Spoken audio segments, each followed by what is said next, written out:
जो लोग धैर्यवान होते हैं वो लोग बड़ी से बड़ी मुसीबतों से भी आराम से पार पा लेते हैं। मुझे पता है कि विपरीत परिस्थितियों में धैर्य बनाए रखना बहुत मुश्किल होता है, लेकिन ऐसी परिस्थितियों में ही तुम्हारे धैर्य की परीक्षा होती है। अगर तुम ऐसी परिस्थितियों में अपना धैर्य खोकर जल्दबाजी करते हो तो परिस्थितियाँ और भी ज़्यादा बिगड़ जाती है, आउट ऑफ कंट्रोल हो जाती है। इसलिए कभी भी तुम्हारी लाइफ में ऐसी टफ स्थिति आए तो तुम कभी भी अपना धैर्य मत खोना, क्योंकि समय अच्छा हो या बुरा बदलता जरूर है। और कहते भी है कि जब अच्छा समय ज़्यादा दिनों तक नहीं टिक पाता तो बुरे समय की कहाँ इतनी औकात है जो तुम्हारे साथ इतने दिनों तक चल सके। तो चलो फिर बढ़ते हैं बिना टाइम वेस्ट करे अपनी स्टोरी की ओर। एक बार एक बिजनेसमैन को उसके बिजनेस में काफ़ी ज़्यादा लॉस हो जाता है, जिसके चलते वह ब्याज पर पैसे उठाता है, और जिससे वह ब्याज पर पैसे उठाता है उसको वह उसके पैसे लौटा नहीं पा रहा था, और पैसे मांगने वाला एक भी दिन रुक नहीं रहा था। पैसे मांगने वाला काफ़ी ज़्यादा बूढ़ा था और उसको कैसे भी करके उस बिजनेसमैन की बेटी हासिल करनी थी, उससे वह शादी भी करना चाहता था। इसलिए वो बूढ़ा आदमी बिजनेसमैन से कहता है कि मैं तुम्हारा सारा कर्ज माफ़ कर दूंगा अगर तुम अपनी बेटी की शादी मुझे से करा दोगे।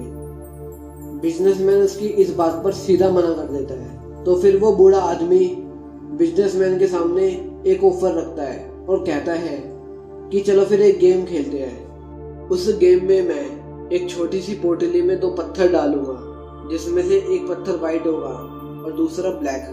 तुम्हारी बेटी को उसमें से एक पत्थर निकालना है। पत्थर अगर वाइट हुआ तो तुम्हारा सारा कर्जा माफ और तुम्हारी बेटी को मुझसे शादी भी नहीं करनी पड़ेगी। पर अगर पत्थर ब्लैक निकला तो तुम्हारा सारा कर्जा तो मैं माफ कर दूंगा, पर तुमको अपनी बेटी की शादी मुझे से करवानी पड़ेगी। बूढ़े आदमी की इस बात से बाप और बेटी दोनों ही एग्री हो गए और पूरे गांव को इकट्ठा किया गया। गांव का मुखिया भी वहीं था और देख रहा था। जमीन से 2 पत्थर उठाकर उस बूढ़े आदमी ने पोटली में डाल दिए, और लड़की ने देख लिया था कि उस आदमी ने दोनों ही पत्थर ब्लैक डाले हैं पोटली में, और उन ब्लैक पत्थर का मतलब तो सीधा यही था कि कर्जा माफ पर शादी करनी पड़ेगी। अगर ऐसी कंडीशन में लड़की गेम खेलने से इनकार कर देती तो फिर वो शादी से तो बच जाती, पर उसके पिता का कर्जा माफ नहीं होता। और अगर वो दोनों ही पत्थर निकाल कर सबके सामने उस बूढ़े इंसान की बेइज्जती कर देती तो फिर वो बूढ़ा इंसान कभी ना कभी तो इस बात का बदला उसके पिता से जरूर लेता। इसलिए लास्ट ऑप्शन यही बचा था कि उसमें से कोई एक पत्थर निकालो जो कि ब्लैक ही निकलेगा, और शर्त के मुताबिक उसका कर्जा तो माफ हो जाएगा, पर उसको उस बूढ़े आदमी के साथ शादी करनी पड़ेगी। लड़की ने इस सिचुएशन में चालाकी के साथ काम लिया। उसने एक पत्थर निकाला और उसको एक्टिंग करके नीचे और पत्थरों के पास में गिरा दिया, और वो पत्थर नीचे बहुत सारे ब्लैक और वाइट पत्थरों में जाकर मिल गया। पत्थर के नीचे गिरने के साथ में ही लड़की ने कहा, ओ शिट, यह मुझसे गलती से नीचे गिर गया। लेकिन अब एक काम करते हैं, दूसरा पत्थर भी पोटली से बाहर निकालते हैं और चेक करते हैं। अगर अब पोटली से वाइट पत्थर निकला तो इसका मतलब यह होगा कि जो पत्थर मैंने उठाया था वो ब्लैक पत्थर था, और अगर अब पोटली से ब्लैक पत्थर निकला तो समझना कि जो पत्थर नीचे गिरा था वो वाइट था।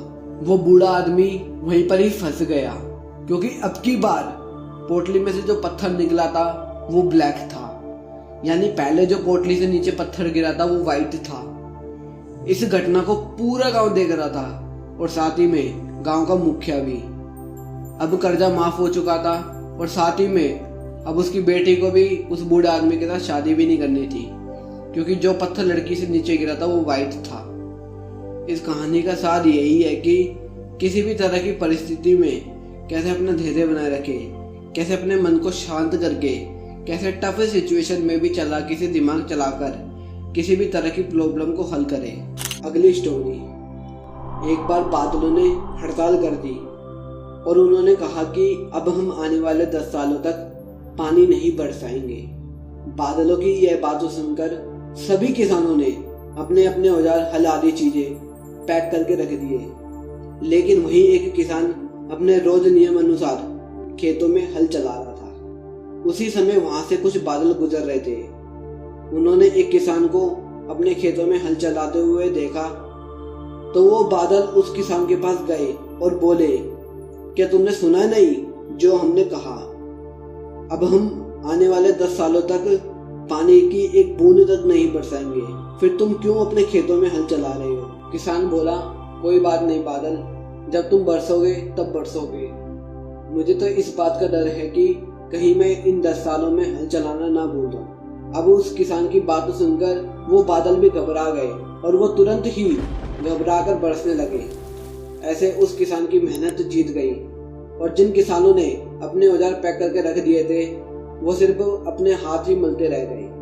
तो दोस्तों, नेवर गिव अप। तुम बस लगे रहो, कभी हार मत मानना। भले ही परिस्थितियां तुम्हारे विपरीत ही क्यों ना हो, भले ही तुम अपनी प्रॉब्लम से जूझते जूझते परेशान हो गए हो, पर तुम फिर भी लगे रहना।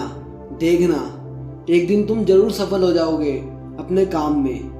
दोस्तों, कहानी यहीं पर खत्म होती है, तो चलो फटाफट से कहानी का निचोड़ समझते हैं। और कहानी का निचोड़ हमें सिखाता है कि कभी भी विपरीत परिस्थितियों में या फिर बुरे हालातों में भी हमें कभी मेहनत का दामन नहीं छोड़ना चाहिए, चाहे फिर सिचुएशन कैसे भी क्यों ना आ जाए। इस वीडियो में इतना ही, एंड आई होप आपको वीडियो से बहुत कुछ जानने को मिला होगा।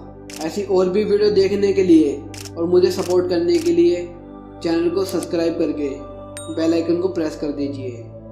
मैं मिलता हूँ आपसे अगली वीडियो में। जब तक के लिए stay motivate and stay always happy.